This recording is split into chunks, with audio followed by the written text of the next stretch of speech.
Então, a gente vai analisar aqui.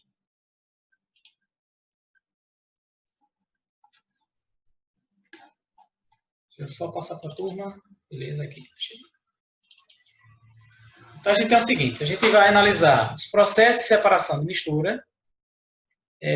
Dentre esses processos, a gente vai primeiro analisar quais são os principais utensílios de laboratório, certo? Aqueles que a gente utiliza no laboratório de química. A gente na escola tem alguns, certo? Não tem todos, porque o espaço não é suficiente para comportar e deixar tudo bem organizadinho. Tá? Então, a gente vai precisar ter a parte teórica em mente, porque quando for fazer qualquer atividade prática, que eu creio que a gente consiga, quando retornarmos, eu pedi tal utensílio, então você já sabe qual é o que você vai usar. Tá? Na verdade, a gente pode fazer uma adequação. Muitas vezes os utensílios estão lá na bancada e você precisa fazer uma determinada mistura. Então, o professor indica assim, pega um becker, aí o becker está ocupado, não está disponível, então o que, é que eu vou fazer? Não faço mais a prática porque não tem becker. Não é assim, você vai pegar aquilo que tem a sua oferta e que se adeque ao tipo de atividade que você vai exercer. Certo, gente? Bom, então a gente tem o seguinte. A gente tem componentes que a gente utiliza na bancada, no laboratório de química e biologia. Certo? Não é só de química, não de química e de biologia. A gente tem alguns utensílios que são metálicos. Então, você tem aqui a haste universal, o suporte universal. Muitos utensílios de vidro são sustentados nele, como, por exemplo, o funil de decantação, o balão de destilação, o funil de Buchner, o funil de decantação, certo? Então, todos eles podem ser presos, sustentados por essa haste que a gente chama de haste universal. Então, ela varia de altura, tem a presilhazinha aqui, tá? Nesse ponto, você coloca um pouco mais, desce, volta mais para cima, vai depender do que você queira, da atividade que você queira executar. Você tem aqui a parte onde você pode adequar alguns discos, tá? algumas fitas, como por exemplo essa aqui, para você prender, sei lá, uma pipeta. Você vai prender uma pipeta, utiliza essa presilhazinha aqui metálica, ela tem um parafuso, você prende bem ela na haste e consegue suportar. Aqui a gente tem um tripé. Muitos laboratórios não usam o tripé porque eles não utilizam o fogo, né, a chama, como fonte de aquecimento. Eles podem utilizar uma manta aquecedora ou uma chapa de aquecimento, que a gente vai ver daqui a pouquinho as imagens. Então, isso daqui é um suporte, um tripé. Você coloca uma tela aqui em cima, a gente chama de tela de amianto, tela de aquecimento. Nesse caso, a gente vai chamar de tela de aquecimento, que é mais prático. Vai colocar a fonte de calor aqui embaixo. Tá? Pode ser um bico de Bunsen, tá? Um bico ligado a uma tubulação de gás, ou você pode utilizar um candeeiro. Mas candeeiro a gente não usa, não. A gente usa lamparina de vidro, que é um candeeiro de vidro bem chique, bem bonito. Quando a gente pega lá, nem parece que é candeeiro. Utilizar normalmente álcool, porque um combustível fóssil, geralmente ele libera uma fumaça muito preta, e aí deixa tudo sujo. Então a gente usa o álcool, muito cuidado, claro, porque o risco de acidente normalmente é iminente. A gente tem aqui a pinça metálica. Você quer pegar um tubo de ensaio, tá? O tubo de ensaio está com uma substância corrosiva, você não quer pegar. Você vai pegar, então, da sua estante com a pinça, tira, tá vendo que ela tem uma bordinha? Ela tem uma bordinha aqui, certo? Para que segure direitinho o tubo de ensaio ou qualquer outro material que tenha capacidade de ser pressionado por ela. A gente tem aqui na sequência uma espátula. Compare isso com uma colherzinha, tá, gente? Então, não tem espátula no laboratório de química, o que é que eu vou fazer para transferir um sólido pequeno? Usar uma colher, tá? Uma colher de chá. Então, você tem aqui uma espátulazinha, tem uma parte mais fina, uma mais curvada, certo? Para poder fazer aquilo que você necessita no seu laboratório. Aqui a gente tem um anel de suporte de filtro. Esse anel, ele é utilizado aqui, certo? A gente prende ele aqui para poder suportar o filtro, tá? O funil de decantação, o funil de bromo, para que a gente faça o processo de separação e mistura, que a gente chama de decantação. Esse é o bico de Bunsen, é uma chama, tá? Então, ligado a uma tubulação de gás, quando você quer fazer qualquer tipo de aquecimento, você pode utilizar, claro, se o seu laboratório tiver. Tá? Se não tiver, a gente vai adequar, a gente vai utilizar,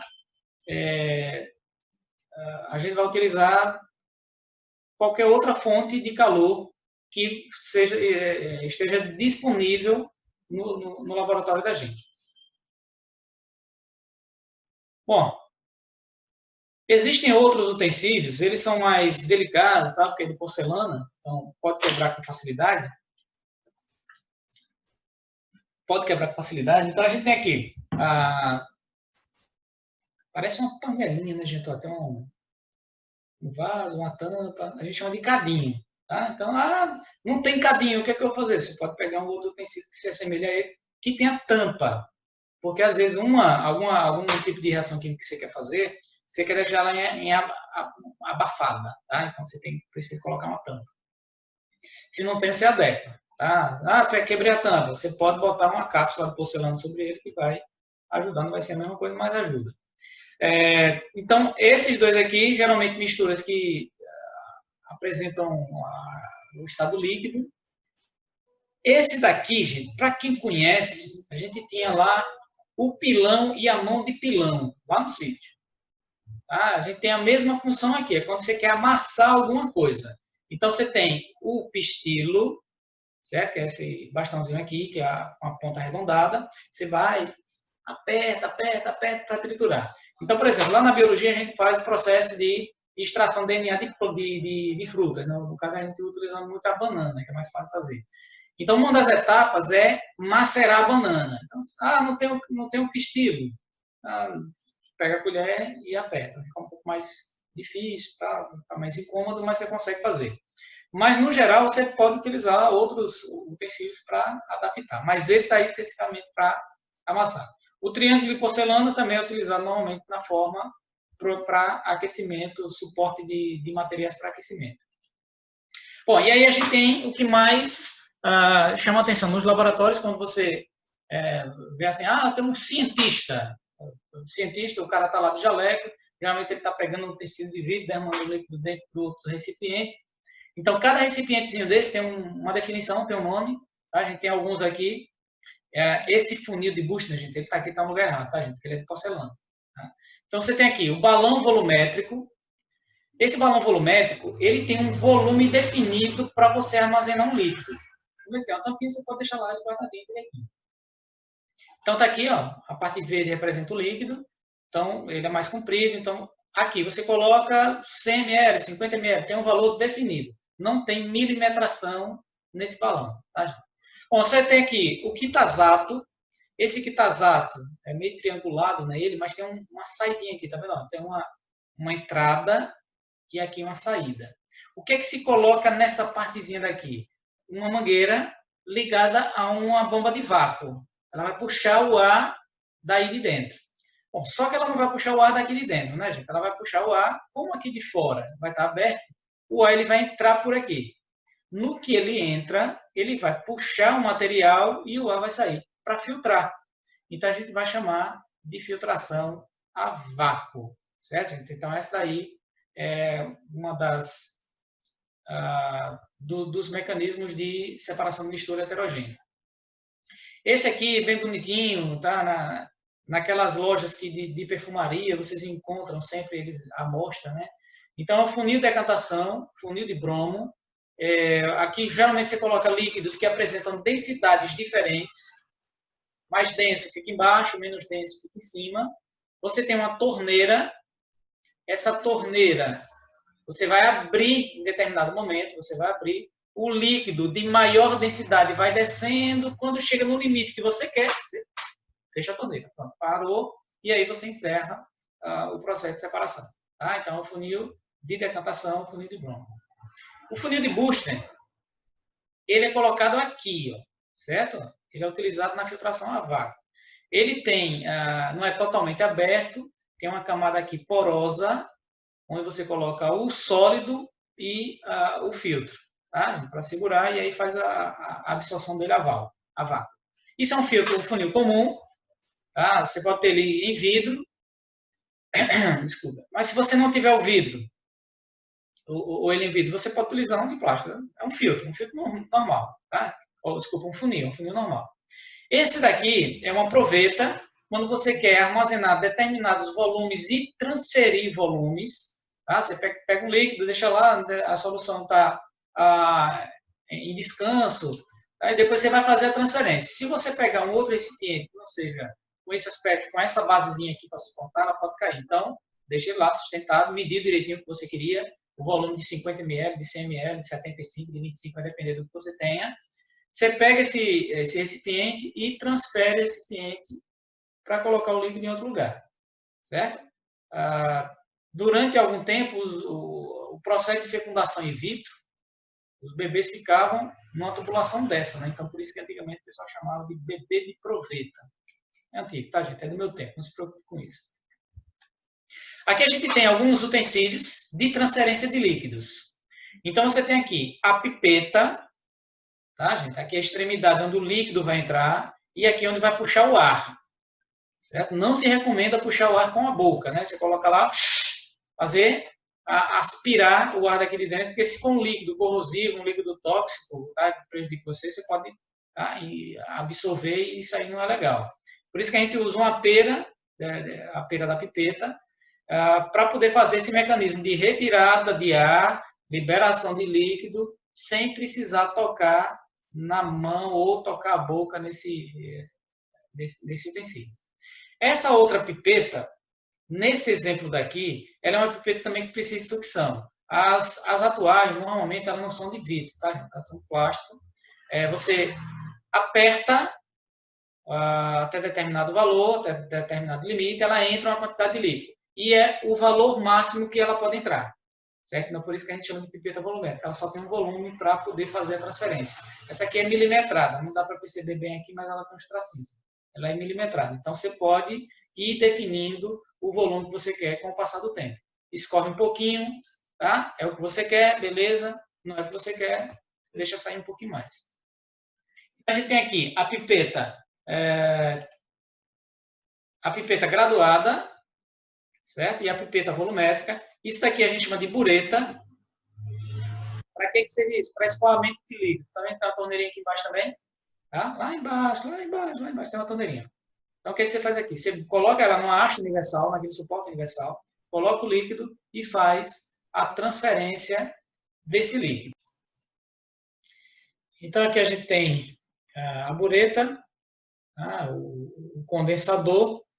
Ele vai ser importante no processo de separação de misturas homogêneas, que a gente vai ver mais adiante, talvez não hoje na aula de hoje. Então, esse condensador ele tem uma entrada e uma saída. Entrada de água de resfriamento, saída de água de resfriamento. O vapor que for formado durante o aquecimento das duas substâncias, aquela que tiver menor ponto de ebulição sairá primeiro. Então, o vapor vai passar pelo condensador. Normalmente, ele tem uma serpentina aqui, outros utensílios internos para aumentar o tempo de exposição da passagem da substância por ele, para resfriar e aí condensar.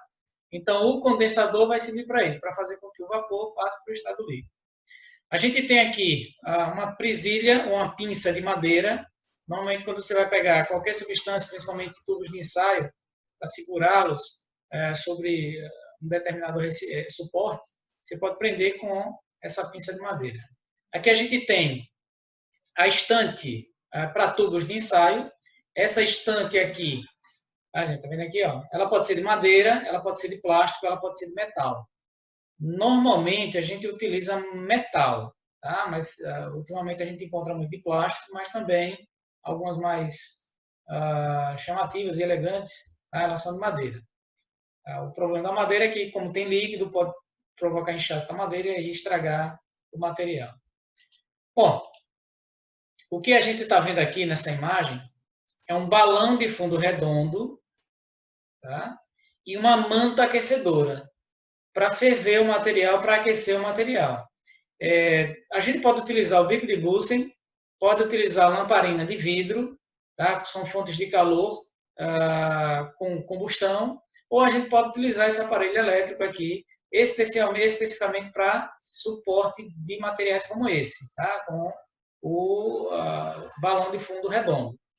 Um outro utensílio que pode ser utilizado também para aquecimento, para materiais e para suportar materiais que têm um fundo mais achatado, tá? Consegue se equilibrar aqui em cima. Então, a gente tem essa tela de aquecimento aqui. Você também controla o valor temperatura. Então, são duas que a gente pode utilizar normalmente nos laboratórios. Tá? Esse aparelho ele é uma centrífuga, tá? É utilizado para o processo de separação de misturas heterogêneas em que há diferença de densidade de materiais. Então, é um movimento rotatório, sequente, tá? Num ritmo constante, e vai fazer com que aquela substância que tem a menor densidade, ela seja jogada para o fundo. Então, quando você pega, por exemplo, uma amostra de sangue, você pegou uma amostra de sangue e quer separar os seus componentes, você quer separar plaquetas, leucócitos e plasma. Então, você coloca a amostra de sangue numa centrífuga dessa, numa centrífuga do laboratório, e aí ele vai fazendo um movimento rotatório. Então, as células sanguíneas que têm uma maior densidade, uma pequena diferença em relação ao líquido, ela vai para o fundo, tá? Então ela vai ficar compactada lá na parte mais abaixo do tubo de ensaio, e a parte de cima você vai encontrar o plasma sanguíneo soro. Nas lavadoras de roupas, tem a centrífuga. Então, o que ela faz? Movimenta, e a água vai espanando do material, porque é ela que tem a densidade um pouco maior do que o tecido, certo? Então, você tem aqui uma estufa. Essa estufa é para aquecimento de materiais. Se você quiser esterilizar alguma coisa, você pode colocar aqui. Mas, normalmente, a gente, lá no curso de biologia, a gente utiliza, por exemplo, lá no herbário, né? Você vai fazer a fixação de uma planta, então primeiro você tem que ressecar para depois colar e identificar, após fazer a identificação. Tá? Então a gente coloca aí durante certo tempo.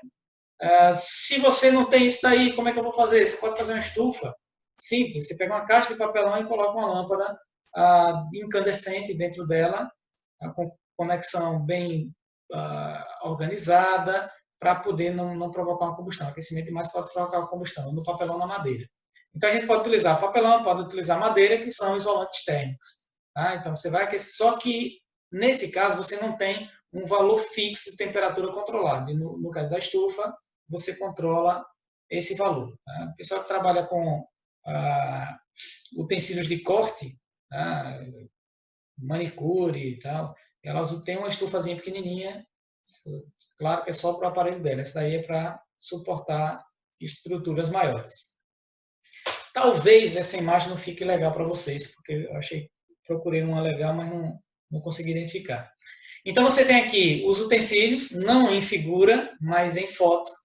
Tá? A1 representando a bureta, aquela que tem a torneira para escoamento de líquidos.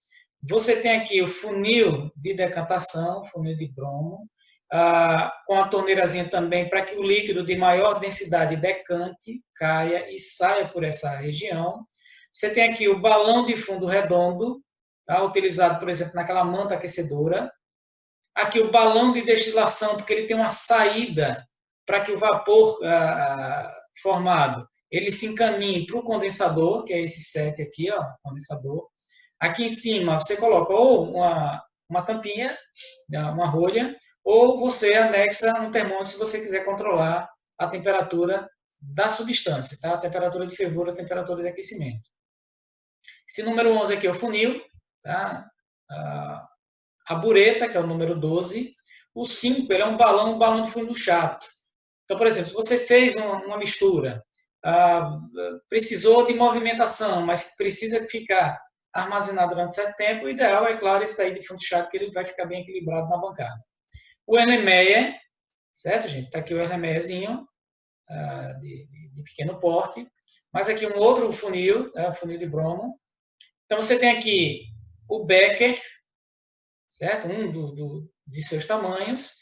O condensador, como eu já falei, com a entrada de água de resfriamento, saída de água de resfriamento.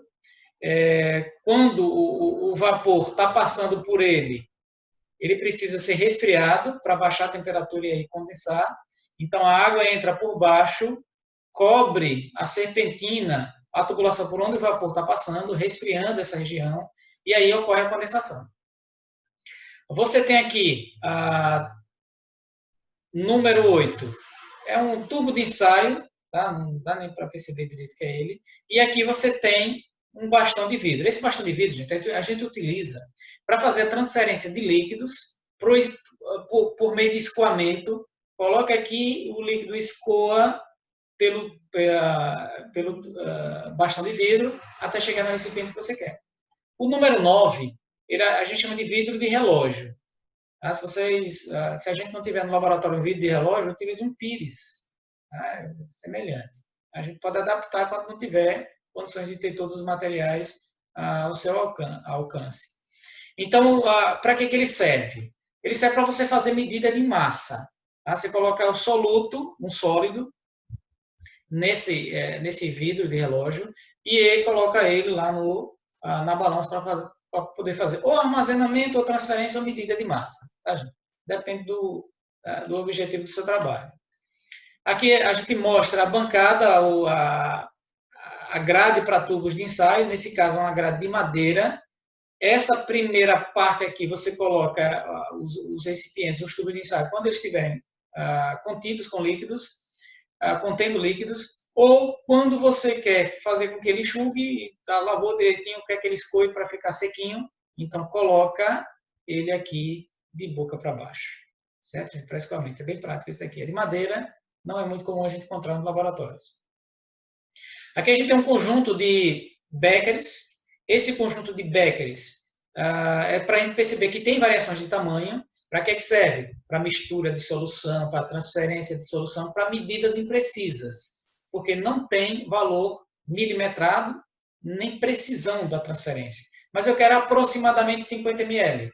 Você pega um tubo desse, você pega um recipiente desse, faz a transferência normal. Semelhante a esse daqui. A diferença entre os dois é o seguinte, que se você quiser fazer o movimento, mexer o líquido com um bastão de vidro, o ideal é que seja esse. Mas se você quiser fazer, mexer a solução sem tocar na própria solução, então você precisa de um recipiente cônico que faça o movimento, e aí o Erlenmeyer, ele também serve. Observe que o Erlenmeyer também tem medidas não precisas, mas existem para poder armazenar ou fazer a transferência de líquido e preparar soluções. Bom, então todos eles estão relacionados com o processo de separação de misturas. Só que para a gente definir o que é um processo de separação de mistura, precisa definir o que é mistura. E antes disso, um sistema. Então, o sistema a gente já analisou no conteúdo introdutório de química, e eu defini o seguinte, a gente definiu que sistema é uma porção limitada da matéria. Então, essa porção limitada pode ser qualquer coisa. Então, se eu pegar, por exemplo, esse vaso, ele contém um líquido dentro, e esse líquido representa um sistema, porque é uma porção limitada. Tá? Se eu pegar esse mouse, tá? Peguei o mousezinho, esse mouse também representa o sistema, porque ele é uma porção limitada da matéria. Então, fez parte da matéria, a gente vai chamar e definir como sistema. Só que esse sistema, ele pode ser de dois tipos. Né? Ele pode ser um sistema homogêneo, pode ser um sistema heterogêneo. Qual é a diferença entre eles? A gente vai para a composição do nome. Homo, que significa igual, e heteros, que significa diferente. Então, eu vou originar alguma coisa que é igual e observar apenas uma fase.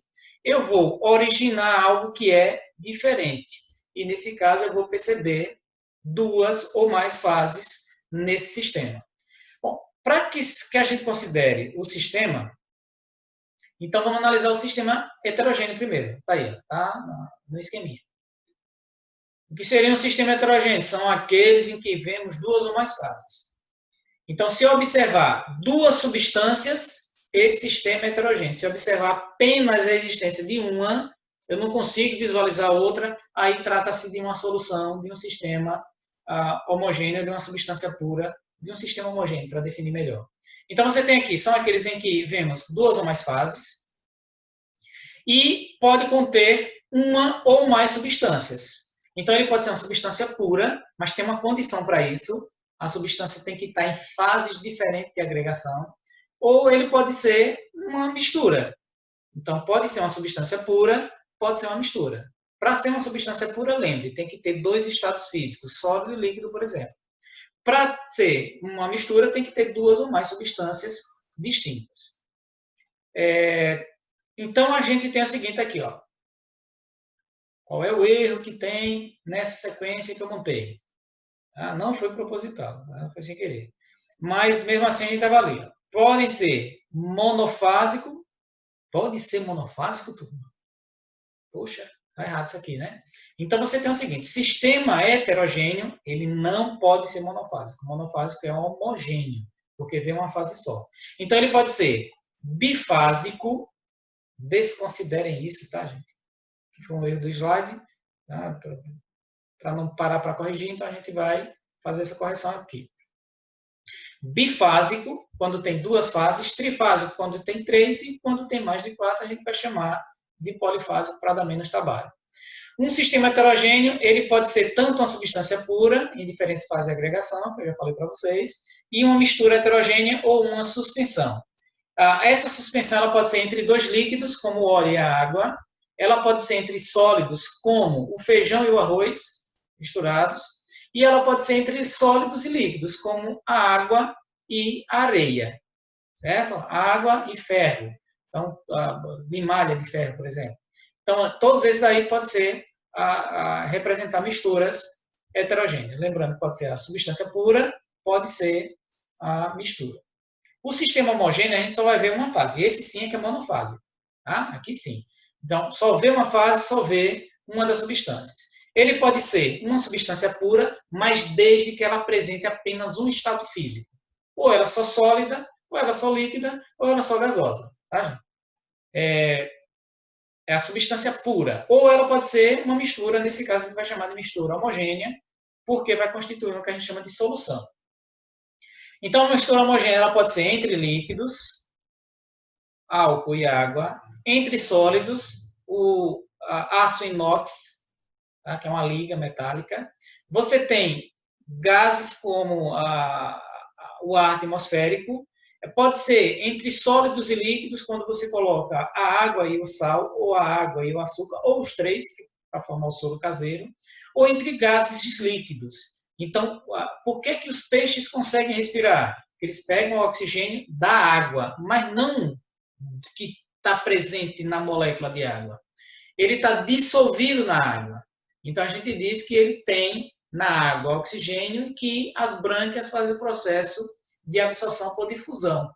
Certo? Então, ele está lá, ele está dissolvido. Tanto o oxigênio para os organismos que respiram, quanto o gás carbônico para as algas que fazem a fotossíntese. Nesse componente que a gente chama de compostos de misturas homogêneas, a gente precisa definir que existem 2 componentes. Um que é chamado de solvente. O que é o solvente? É aquele que se dissolve, é aquele que dissolve, desculpe, é aquele que dissolve e que vai apresentar-se sempre em maior quantidade. Tá? Ele vai estar sempre mais volumoso. O soluto é aquele que é dissolvido na mistura, ou seja, ele desaparece, você não vai ver mais esse componente, e é aquele que está em menor quantidade. Por que ele está em menor quantidade? Na verdade, seria isso. Bom, os exemplos que a gente pode colocar aqui. Imagine, então, eu coloquei uma colher de sal, tá, em 1 litro de água. O que, é que vai acontecer com o sal? Some. Ele é o soluto, que é dissolvido, e a água é o solvente, porque ela está em maior quantidade e acabou prevalecendo na percepção da mistura. Se eu fizer uma coisa oposta agora, se eu colocar uma colher de água em 1 quilo de sal, já não será mais a mesma coisa. A água já não será mais o solvente aí. Porque quando você colocar a colher de água no sal, quem é que desaparece? A água. E o sal que está em maior quantidade, ele vai ser o solvente e a água seria o soluto da solução, tá, gente? Da mistura. Então, só para a gente entender que não é sempre a água que vai ser solvente e tal, vai depender da proporção que existe entre os componentes misturados. Bom, a partir daqui, a gente já vai tratar das mistura, dos processos de separação de misturas. Eu vou deixar para a próxima aula, para não ficar tão longa. Então, agradeço a todos a paciência, tá? E desejo que vocês sigam as orientações de sempre ir anotando essas informações, não deixar só na tela, não deixar copiar um pouquinho, passar para o caderno, para ter uma outra forma de fixar melhor o conteúdo. Tá? Então, tchau, até a próxima aula nesse nosso novo universo da educação. Tchau, gente. Valeu.